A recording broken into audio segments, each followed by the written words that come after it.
Check the mic and make sure it sound right, boys. It sound right, boys.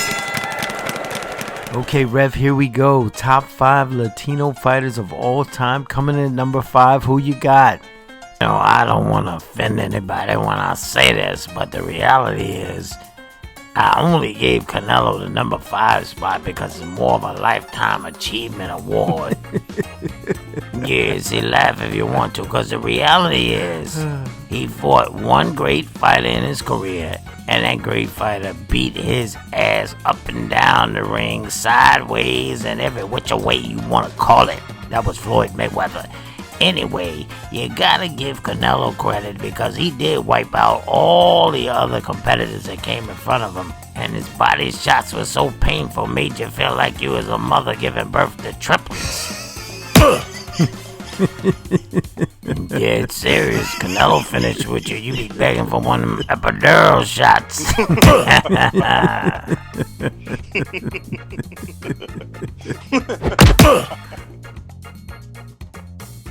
Now, let me tell you something. Coming in at number 4 is my main man, Alexis Aguelo. Aguelo is back. Wait. His name is Alexis Aguelo. It's not Aguelo. See, now, this is what you get when you go to college. See, you get all fancy with your words. I don't care, because let me tell you something. To me, he was Alexis the ass whooper. Like I'm about to do you up in. You lucky I got on my house slippers up in here, because I put my foot up your ass and send me correcting me on national TV. Now, let's get back to it. Alexis was the consummate professional. I mean, that boy was bad. He was at pinpoint accuracy, and he had power to go with it. But you know the weird thing about him, Reginald, that I could not understand is Alexis would beat your ass and then be the nicest person in the world to you. As soon as he done cracked your skull, he'd be in it, hey, is your skull okay? You know, stuff like that. I mean, it bothered me that he'd beat your ass and then be nice to you throughout the ass whooping. Now it's getting kind of sad as we go to number 3. Salvador Sanchez, in my opinion, could have gone down in history as the second greatest fighter of all time after Sugar Ray Robinson. That's right. Salvador was right there.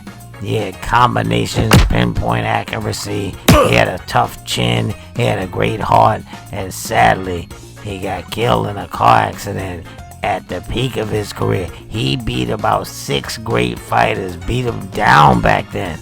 And you know, when you can beat one great fighter in your career, that makes you a man. But when you can beat 4, 5, 6, 7 fighters with names and whoop their ass, Salvador, my hat goes off to you. He was a great fighter. Well, here we are, number 2. One of the greatest fighters of all time. Yes, sir. Julio Cesar Chavez. Now, let me tell you something. His gift was he kept throwing punches. He never stopped. He threw punches in his sleep. He threw punches when he took a shit. He threw punches when he took a piss. That's right, he got piss all over the place. The man never stopped throwing punches. We get it. And that was his key to greatness. What a great fighter. Now let's get a drum roll, because coming in at number 1 is the great, the one and only Manos de Piedras. That is the hands of stone, Roberto Duran. That boy was simply mean. He was athletic.